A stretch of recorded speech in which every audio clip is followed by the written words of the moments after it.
Shalom à tous.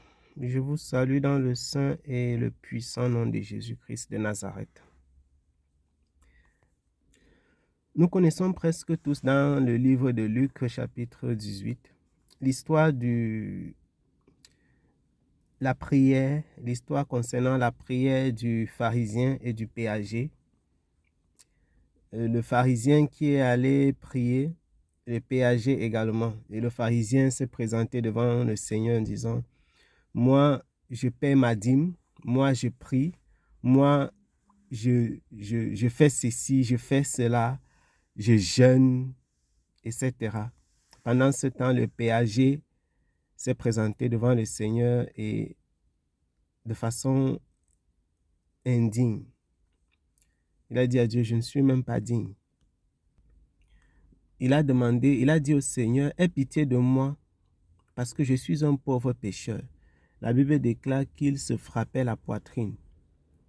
Il se frappait la poitrine à cause de son péché, parce qu'il se sentait coupable. Un pécheur qui s'approche du Seigneur, il se sentait coupable. Et à cause de son péché, il se frappait la poitrine en guise de repentance pour dire à Dieu: aie pitié de moi. Tu sais que je suis un péager. Tu sais que je ne mérite pas de m'approcher de toi. Pendant ce temps, il y avait le pharisien. Moi, je prie, je jeûne, je paie la dîme, je fais la louange et l'adoration. Un peu comme certains d'entre nous, ils diront: je suis un serviteur de Dieu. Je suis l'homme de Dieu. Je suis ointe. Mon mari est pasteur. Mon fils est ceci. Ma fille est cela. J'ai des songes, j'ai des révélations. Dieu me parle. Je suis enfant de Dieu. Vous savez, les pharisiens étaient à leurs propres yeux, ils étaient tellement proches du Seigneur que lorsqu'ils s'approchaient de Dieu, ils oubliaient qu'ils sont des hommes. Les pharisiens étaient à leurs propres yeux tellement proches de Dieu que lorsqu'ils s'approchaient du Dieu en personne, ils oubliaient qu'ils sont des hommes. Je ne sais pas si vous percevez ce que je suis en train de dire. Ils étaient tellement proches de Dieu dans leur tête que lorsqu'ils s'approchaient de Dieu, ils oubliaient qu'ils sont des hommes. Et ceci, c'est à cause du type d'enseignement que vous écoutez. C'est à cause du message qu'on vous prêche. C'est à cause des choses auxquelles vous avez cru, dans lesquelles vous avez mis votre confiance. Et cet enseignement, selon lequel vous êtes des dieux, il n'est pas de Dieu. Cet enseignement qui vous fait croire que vous êtes purs, vous êtes les privilégiés de Dieu. Après vous, c'est le trône de Dieu. Cet enseignement, lorsqu'on vous pompe avec les messages du genre: vous êtes les enfants de Dieu, vous êtes les privilégiés du Seigneur. Chaque jour, je suis la tête et non la queue. Je ne suis pas en train de dire que les enfants de Dieu doivent s'apitoyer, doivent être dans un esprit de crainte. Ce n'est pas la même chose. Je ne suis pas en train de dire cela. Je suis en train de dire, lorsque vous vous nourrissez du message de je n'ai aucun problème, je suis pur, je suis saint, je suis un enfant de Dieu. Je suis la tête et non la queue. Je serai le premier et non le dernier. Je jeûne, je cherche la présence du Seigneur. Je suis le meilleur. Je suis. Ce type de message, à force de le consommer, de le reconsommer, ça vous donne l'impression que, en fait, vous êtes des adjoints de Dieu. Et lorsque vous vous approchez du Seigneur, vous avez du mal à vous considérer comme des pécheurs. Vous avez du mal à vous considérer comme des pécheurs parce que ce que vous écoutez chaque jour, ce que vous dites chaque jour de votre bouche, déjà démontre que vous ne vous considérez pas comme des pécheurs. Et donc, même dans vos actes, même dans votre façon de... Il y a des personnes qui prient tous les jours que Dieu a créés, mais qui prennent rarement des moments de repentance. Il y a des gens qui se regardent tellement comme saints, comme purs, comme justes, au point où ils ne s'imaginent même pas qu'ils peuvent pécher. Ils ne s'imaginent même pas qu'ils ont été sauvés par la grâce. Et le problème dans cette histoire, cette histoire que j'ai utilisée comme exemple, le problème justement, c'est le salut par la grâce. Lorsque tu énumères les œuvres que tu as accomplies pour le Seigneur, lorsque tu énumères les choses que tu as fait avec Dieu, moi je prie, moi je jeûne, je paie ma dîme, je suis un serviteur, je suis un servant de Dieu, je fais les délivrances, Lorsque tu énumères ces choses-là, tu as l'impression que tu es serviable au Seigneur. Tu as l'impression que tu mérites. Donc, c'est un privilège même pour Dieu de t'avoir dans son camp. Tu as l'impression que ce qui t'arrive dans ta marche avec le Seigneur, ce n'est pas ton travail. Tu perds de vue totalement la grâce. Tu perds de vue totalement ce qui est essentiel, la grâce de Dieu.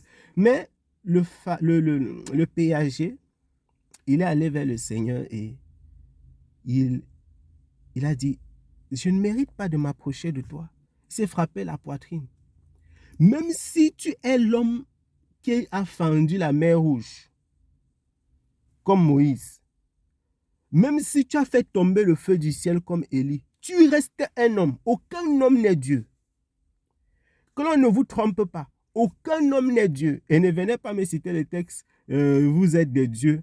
Vous n'avez rien compris de ce texte. Aucun homme n'est Dieu. Dieu ne dort pas. Dieu n'a pas faim. Dieu ne mange pas la nourriture physique. Dieu ne se nourrit pas des aliments. Dieu ne meurt pas. Dieu ne meurt pas. Vous êtes des mortels. Vous êtes des hommes. L'homme, lorsqu'il s'approche de Dieu, il doit être dans la perspective de la repentance. D'abord, l'homme qui s'approche du Seigneur doit d'abord se considérer comme un humain. Quelles que soient les choses que Dieu a accomplies avec toi, Dieu a aussi accompli ça avec d'autres personnes. Tu n'es pas la personne la plus importante dans les mains du Seigneur, la plus utile.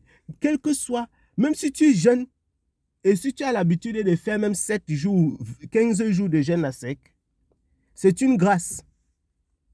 C'est une grâce. Tout ce que tu fais avec Dieu, tout ce que tu fais pour Dieu, c'est une grâce.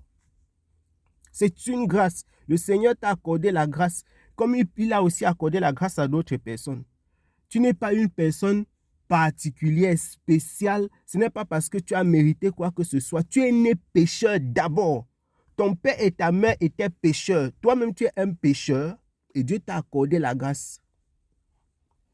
Approchons-nous de Dieu dans la perspective de nous sommes des hommes. Tu es Dieu. Tu mérites la louange, la gloire et l'adoration. Tu mérites la sainteté, l'honneur et la majesté. Nous sommes des hommes. Nous sommes faibles. Tu es grand. Nous sommes indignes. Tu es digne. Tu es bon. Tu es juste. Tu es merveilleux. Approchons-nous de Dieu ainsi. Ça coûte quoi? Pourquoi tant d'orgueil dans le cœur des chrétiens? L'évangile de la prospérité. À force de nourrir votre âme de ce message, vous êtes des hommes bénis, vous êtes des hommes saints, vous êtes des hommes purs. Quand vous vous approchez de Dieu, ce n'est que ça qui vient dans votre esprit. Ce n'est que ça qui vient dans votre tête. Vous n'avez que ça à l'esprit. Seigneur, je suis la tête et non la queue. C'est comme ça la prière. Je suis le premier et non le dernier. Seigneur, je suis béni. Seigneur, mon père et ma mère sont bénis. Seigneur, je déclare ceci. C'est comme ça la prière. C'est comme ça la prière. Je prends autorité sur ceci. Seigneur, je te fais alliance à travers mes offrandes et mes dons. Quelle alliance tu fais avec Dieu? Tu peux donner quoi à Dieu? Mais sincèrement, Dieu mange l'argent. Dieu mange les offrandes. L'amour de Dieu. L'amour de Dieu, il échappe à plusieurs personnes. Nous faisons tout ce que nous faisons avec le Seigneur ou pour le Seigneur, par amour pour Dieu. Par amour pour Dieu. Lorsque vous avez perdu l'amour, vous avez perdu le plus important. Et si vous perdez de vue que vous êtes des hommes et que vous êtes tout ce que vous êtes par la grâce et les faveurs du Seigneur, alors vous avez perdu de vue également le plus important. Approchons-nous de Dieu comme des hommes. Que le Seigneur vous bénisse abondamment. Shalom.